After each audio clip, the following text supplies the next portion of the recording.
So yun mga kababayan, yung parte ng interview ng One News ni Ses Drilon kay veteran lawyer Lorna Capunan na sa bigat ng mga ebidensya laban kay Sara, 99.9% ang chances ng conviction po ni Sara Duterte. So kung ganon, mga kababayan, talagang mahirapan kahit yung mga kaalyado ni Sara na i-acquit ang Vice Presidente. At malamang mag-backfire ito sa mismong Senado as an institution kung hindi nila titingnan ang ebidensya as basis, mga kababayan, para sa kanilang desisyon. Madaling sabi, masisira mismo yung mga senador at yung Senado as an institution. Masisira yung buhay nila.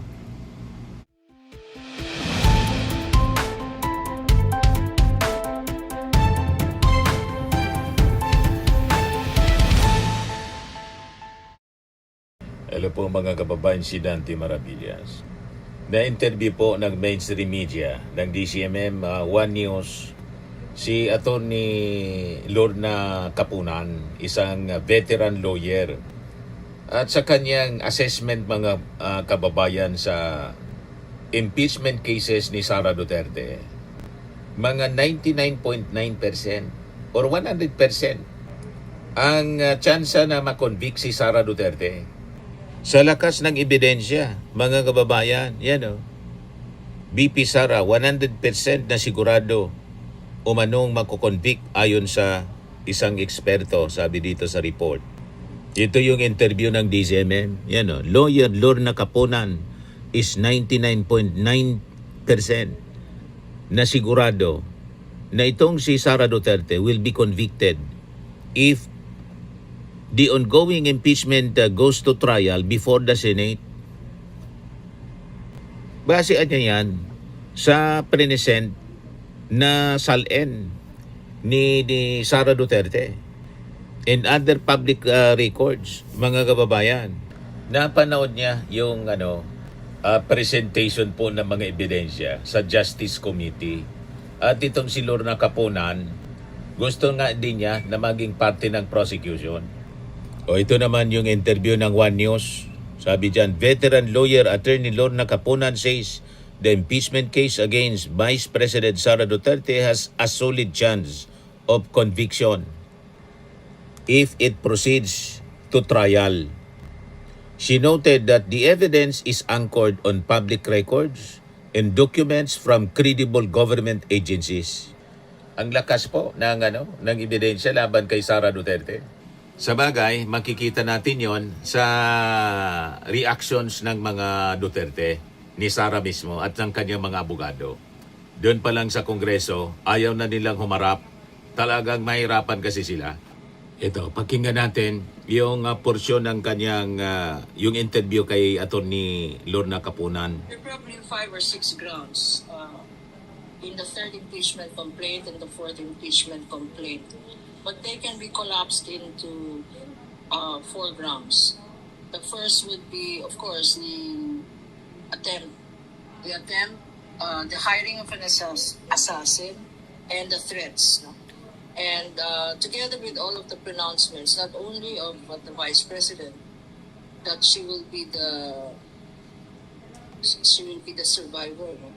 And that she Designated wanted to survivor. the president and throw it away, or take the grave of the father and throw it to the West Philippine Sea. This is clearly inciting to rebellion, inciting to sedition and disloyalty, not to the president, but to the republic, to authorities. No? So that is a ground. That is a ground for impeachment. Very strong, because these are her own words. And this is her own press conference, this thing about hiring an assassin. Well, it could be dismissed as hyperbole. You are not entitled to hyperbole if you are a public official. Especially, even remember, there was this case of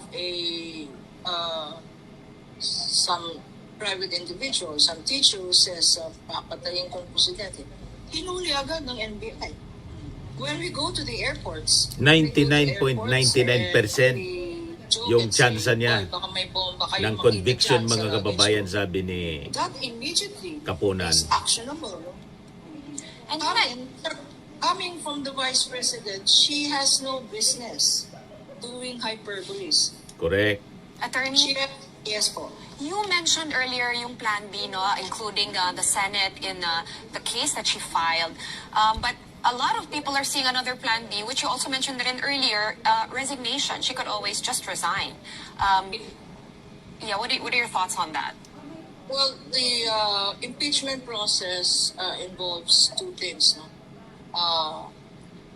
It's not only it's not only convicting her, but it covers the penalty of permanent disqualification from public office. So even if she does resign, which means she can no longer be removed, the second penalty is she cannot run for any public office. So yun, mga kababayan, yung parte ng interview ng One News ni Sis Drilon kay veteran lawyer Lorna Kapunan, na sa bigat ng mga ebidensya laban kay Sara, 99.9% ang chances ng conviction po ni Sara Duterte. So kung ganon, mga kababayan, talagang mahirapan kahit yung mga kaalyado ni Sara na i-acquit ang Vice Presidente. At malamang mag-backfire ito sa mismong Senado as an institution kung hindi nila titingnan ang ebidensya as basis, mga kababayan, para sa kanilang desisyon. Madaling sabi, masisira mismo yung mga senador at yung Senado as an institution. Masisira yung buhay nila. Pag iniligtas nila si Sara, inakwit nila, sila ang masisira ang buhay nila. Yun lang, mga kababayan, na present ng AMLAC. Matindi yun. At natutuwa tayo, mga kababayan, sa naging aksyon ng AMLAC. So they acted without fear or favor. Yun naman talaga po yung guiding principle ng AMLAC. Ibig sabihin, walang kinikilingan, walang pinoprotektahan. So alam naman po natin, mga kababayan, yung tungkulin kasi ng AMLAC. Hindi po siya tagapagtanggol kundi taga-suri. Binuo yung AMLAC para suriing mabuti ang mga pinagmumula ng pondo. Hindi para magsilbing tagapagtanggol o proteksyon ng kung sino-sino, mga kababayan. So ang AMLAC, mga kababayan, ay parang financial truth detector ng bansa. Na kapag may red flag na na-detect, tungkulan na nila, mga kababayan, na sundan ang trail. Kahit sino pa yung tamaan. Hindi po siya abogado ng may pera. Hindi siya PR team ng opisyal. Lalong hindi sila shield ng may tinatago, mga kababayan. So kapag may nagsabi, mga kababayan, na huwag galawin yung AMLAC findings, ang tunay na ibig sabihin yan, huwag galawin ang katotohanan. At doon pa lang, mali na yung intensyon. Na punta naman po tayo sa bank secrecy law na ginagawang shield ng kampo ni Sara Duterte. Ang bank secrecy law, hindi man po siya panangga ng korupsyon. Ang batas para sa lihim na deposito sa bangko, hindi po siya ginawa para maitago yung mga kahinahinala na yaman o protektahan ng mga opisyal na nahaharap po sa impeachment. Hindi ganon yung intensyon yan. Ang bank secrecy law ay ginawa po para protektahan ang mga ordinaryong mamamayan. Hindi po para gawing vault ng mga tanong na walang sagot. Hindi ganon ang intensyon ng batas. Privacy po, hindi impunity. Protection po, hindi pagtatago. Karapatan, hindi po yung loophole. So kapag, mga kababayan, ginamit ito para harangan ang investigasyon tulad ng ginagawa ngayon, hindi na siya po right to privacy. Ito ay abuso na sa legal na proteksyon. Para Para makaiwas sa pananagutan, sa accountability. Yan ang malinaw na intensyon. Katarungan at katotohanan ang pinakadiwa, mga kababayan, ng batas. So kapag ang legal system na po ang ginawa na depensa para sa katotohanan, nawawala po ang mismong dahilan kung bakit ito umiiral.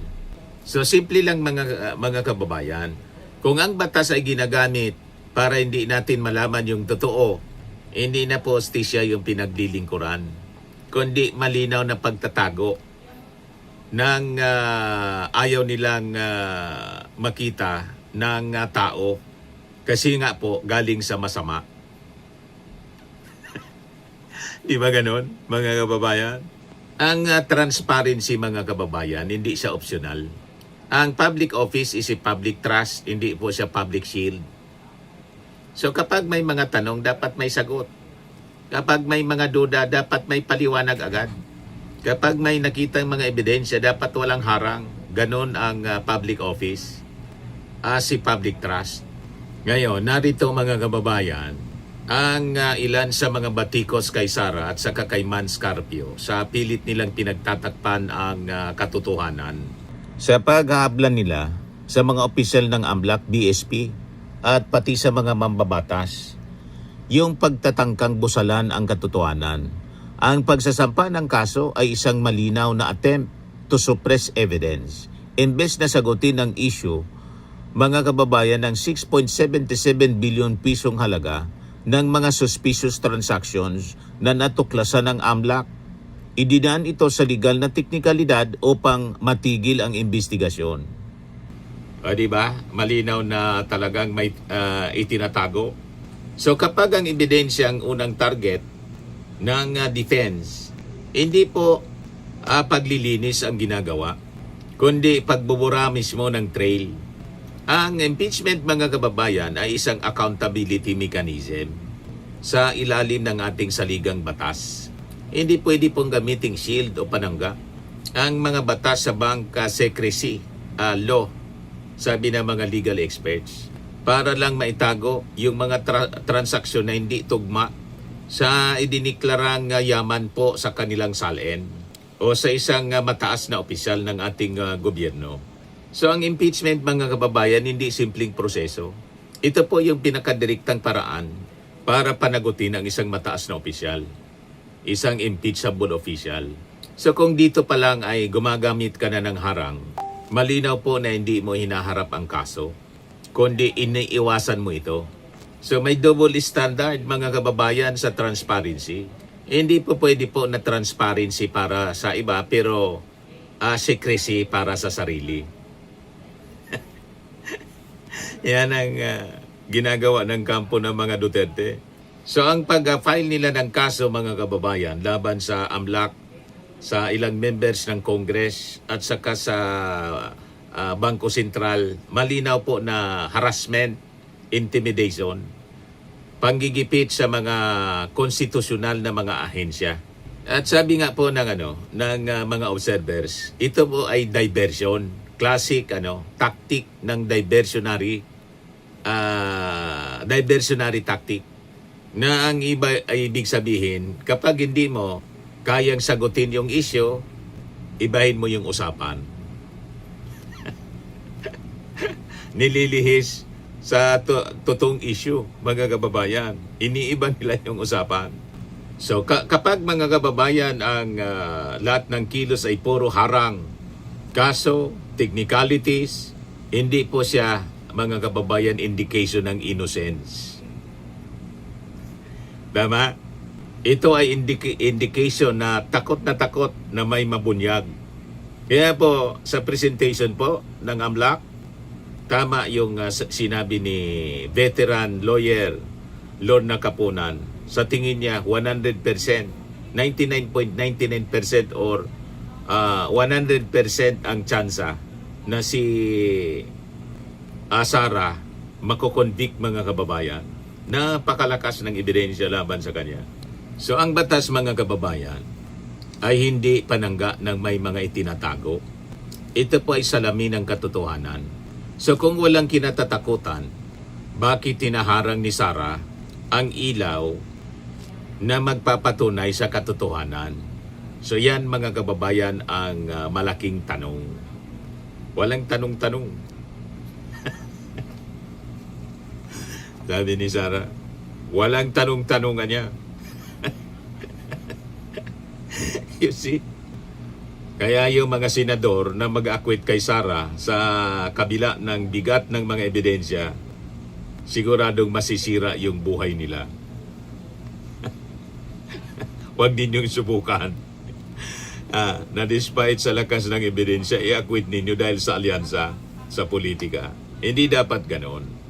Balikan natin si Atty. Kapunan. Yes, It he's doesn't not an apply. elected official. All And I right. think that time, Because attorney, remember, yes, po. correct me if I'm wrong, parang the senators decided since nag-resign na siya, wag na natin ituloy yung trial. Pero pwede nilang ituloy had they wanted to.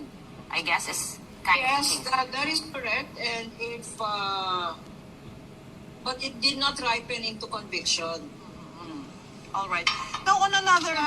If I may add, no, Okay. people are forgetting that apart from this impeachment case, Trillanes filed a plunder case. Now, in a plunder case pending before the ombudsman, if that ripens into a conviction of the vice president in the Sandigan Bayan, the penalty there, because criminal case to the penalty is imprisonment. Malamang And not makulong only si Sara. imprisonment, it also carries with it disqualification from running from any public office. So even if they do the So, ito yung sinasabi natin na lahat ng sword of Damocles hanging before the head of Sara Duterte, sabay-sabay siya na bibitawan ng ating mga authorities. So, makaiwas man siya dito sa impeachment, sa Sandigan Bayan, malamang makulong siya doon. Kung walang kulong, kundi removal from office and perpetual disqualification, ang sa impeachment, sa Sandigan Bayan, may pagkakulong doon. Ito yung sinasabi ni Lorna Kapunan. Yan even kung miski na mag-magic yan sa Senado, at for some reason, the impeachment, she's not impeached, there is a surviving plunder case where she can be imprisoned.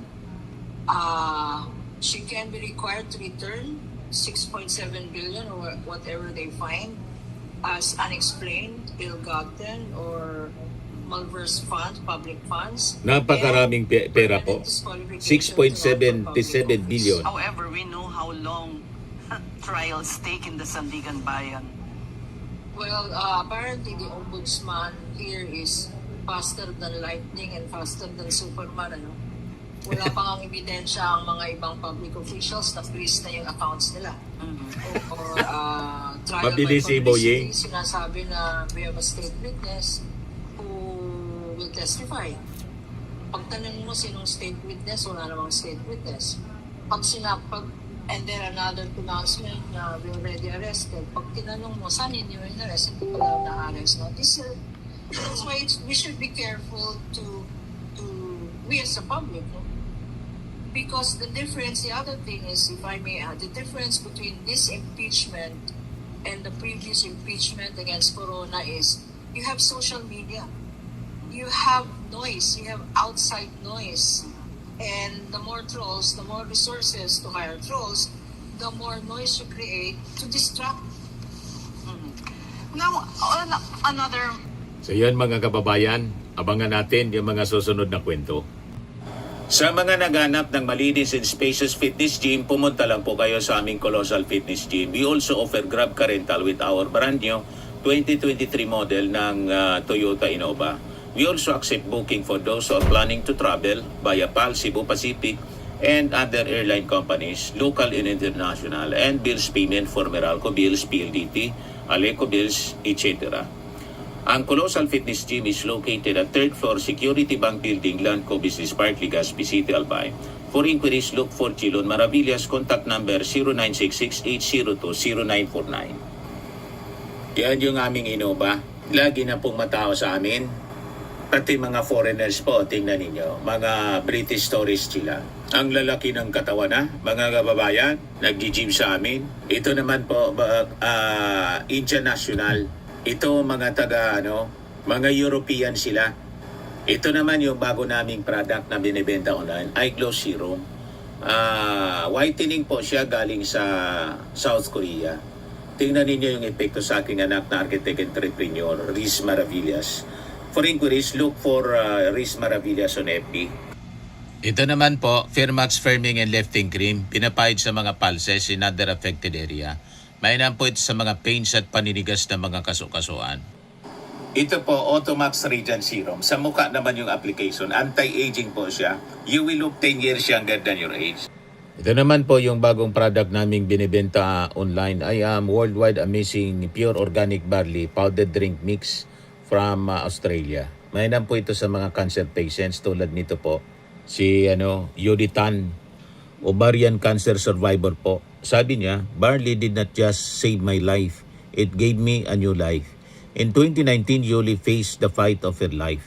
Through surgery and harsh chemotherapy, I am Worldwide Amazing Pure Organic Barley became her source of strength.